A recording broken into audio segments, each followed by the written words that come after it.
Politikus Partai Solidaritas Indonesia Ade Armando secara mengejutkan mendukung hak angket kecurangan pemilu digulirkan. Padahal PSI kerap menepis anggapan pemilu curang yang sering dituduhkan. Misalnya kalau orang melihat tadi kan diungkapkan di Kumparan atau dimanapun, terus orang bertanya, ini bagaimana Mas Ade PSI?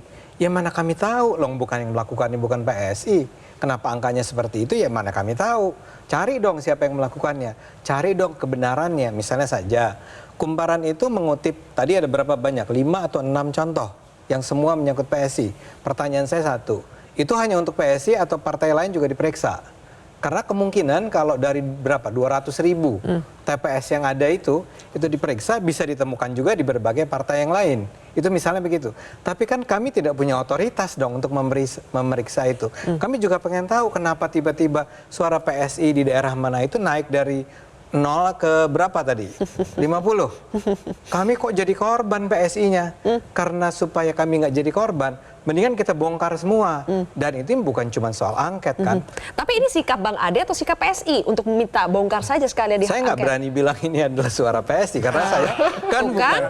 Nggak, saya mau bilang gini, saya kan bukan anggota DPP-nya PSI ya. Tapi kalau buat saya sebagai kader PSI yang sering hadir dalam acara-acara DPP PSI tapi tidak sebagai anggota DPP, saya akan mengatakan ya kurang lebih kami seperti itu.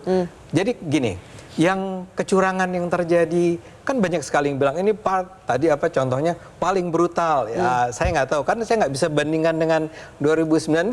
Wong saya nggak berada di dalam kan. Tapi bahwa itu artinya ada banyak kecurangan jelas terjadi kan. Nah contohnya saja uang yang paling menyakitkan kami di PSI adalah apa istilahnya yang uang pagi-pagi dikasih atau sehari sebelumnya dikasih serangan fajar. Karena di PSI jelas-jelas itu perintah dari ketua Dewan Pembinanya Jeffrey Giovanni, terus diikuti dengan Kaisang, diikuti dengan ketua DPP. Nggak ada cerita ya yang namanya serangan fajar, kalian tidak boleh keluarin duit untuk bayar para pemilih. Ya. Udah ada yang ngurus gitu. Oh, gitu. Nggak tahu. Nah, kalau itu nggak tahu dong. Tapi kan lagi-lagi. Jangan didobel-dobel ya. Udah ada yang ngurus.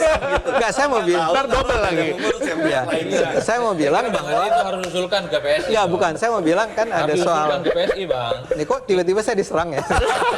Saya cuma bilang serangan fajar. Usulkan apa Mas Adi? Usulkan apa? Usulan soal angket ini menarik loh. Bahwa yang melakukan kecurangan itu bukan hanya PSI, 01, 03. Enggak, kalimatnya jangan gitu dong. Bukan hanya PSI, seolah-olah PSI curang. PSI nggak curang.